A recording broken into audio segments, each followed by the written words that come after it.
নমস্কার বন্ধুরা, মিনু ছোট রান্নাঘরে সকলকে জানাই স্বাগত। চলে এলাম আজ আবার একটা রেসিপি নিয়ে। আজ বানাবো এঁচোড়।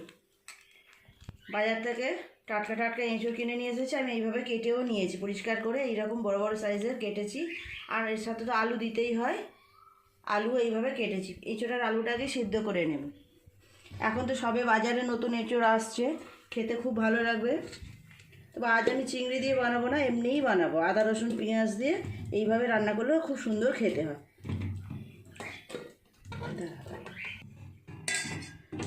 জল দিয়ে একটা সিটি দেব।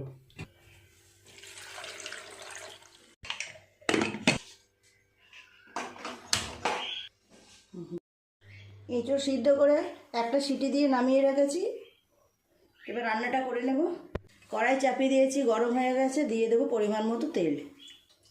এঁচোড় রান্নায় তো একটু তেল বেশি লাগে, আপনারা জানেন। একটু বেশি করেই তেল দিয়ে দিলাম। তেল গরম হয়ে গেছে, দিয়ে দেবো শুকনো লঙ্কা, তেজপাতা আর গোটা জিরে হাফ চামচ।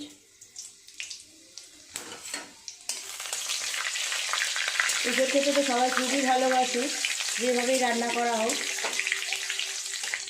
এবছরের এই প্রথম এঁচোড় খাওয়া।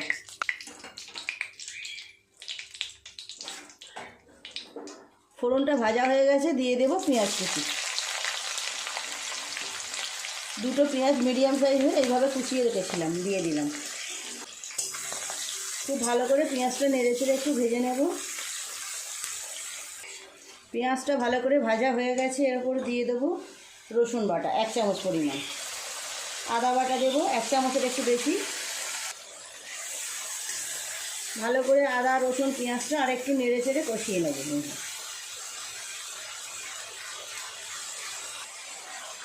দিয়ে দেবো টমেটো পেস্ট, 1 বাটি টমেটো পেস্ট।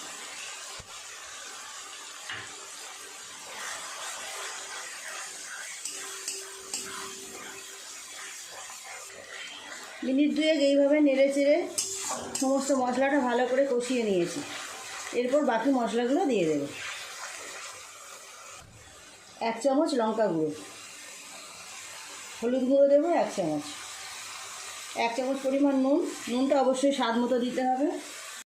দেবো অল্প একটু কাশ্মীরি লঙ্কা গুঁড়ো, সুন্দর রং হওয়ার জন্য। দিয়ে দেবো এই চামচের 1 চামচ চিনি। এঁচোড় রান্নায় তো একটু চিনি দিতেই হয়। অল্প একটু জল দিয়ে খুব ভালো করে মশলাটাকে কষিয়ে নেব। আমি তো চিনি দিলাম একটু মিষ্টির জন্য, আপনারা চাইলে একটু নাও দিতে পারেন। খুব ভালো করে একটু সময় নিয়ে মশলাটাকে কষিয়ে নেব তেল ছাড়া পর্যন্ত। জিরে ধনের গুঁড়ো 1 চামচ।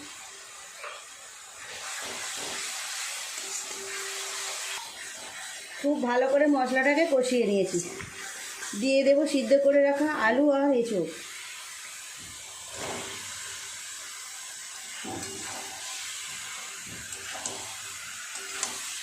মশলার সাথে সবজিগুলো খুব ভালো করে এইভাবে একটু নেড়ে চেড়ে মিশিয়ে নেব।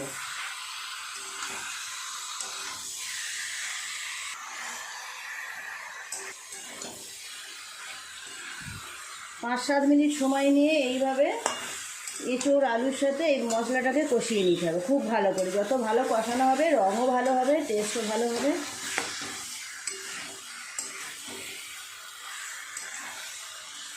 আরও কিছুক্ষণ কষাতে হবে এইভাবে।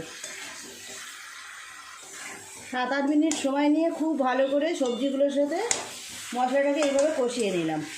এবার জল দিয়ে দেবো।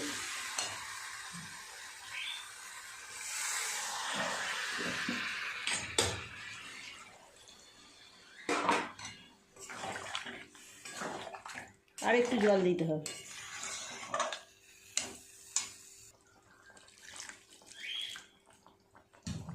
এঁচোড়টা খুব ভালো, কচি এঁচোড়। একটাই সিটি দিয়েছি কিন্তু খুব সুন্দর নরম হয়ে গেছে।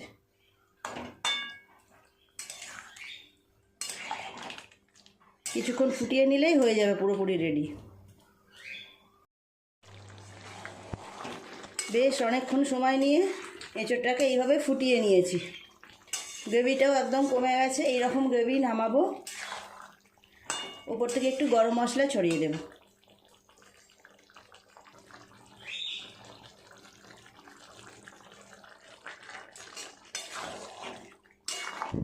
এঁচোড় রান্না পুরোপুরি রেডি।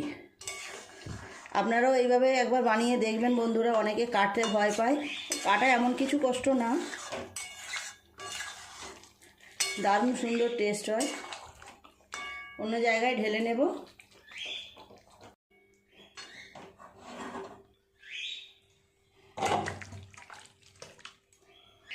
তৈরি হয়ে গেল একদম গরম গরম দারুণ স্বাদের এঁচোড়ের রেসিপি। কেমন লাগছে দেখুন। এঁচোড়টা খুব ভালো, খুব সুন্দর নরম হয়ে যায় দেখুন। একদম কচি এঁচোড়, টাটকা, খুব সুন্দর সিদ্ধ হয়েছে। একটাই সিটি দিলাম। প্লিজ বন্ধুরা, আজকে রেসিপিটা কেমন লাগলো কমেন্ট করে জানাবেন। ভালো লাগলে একটা লাইক করে দেবেন। আমার চ্যানেলটি এখনও পর্যন্ত যারা সাবস্ক্রাইব করেনি, প্লিজ আমার চ্যানেলটি সাবস্ক্রাইব করে পাশে যে বেল ঘন্টাটা আছে সেটা অবশ্যই ক্লিক করবেন। তাহলে যখনই আমি এইরকম নতুন নতুন সুন্দর সুন্দর রেসিপি আপলোড করব, সবার আগে তো আপনার নোটিফিকেশনে পৌঁছে যাবে। সবাই খুব ভালো থাকবেন। দেখা হচ্ছে পরের দিন নতুন কোনো রেসিপির সাথে। নমস্কার।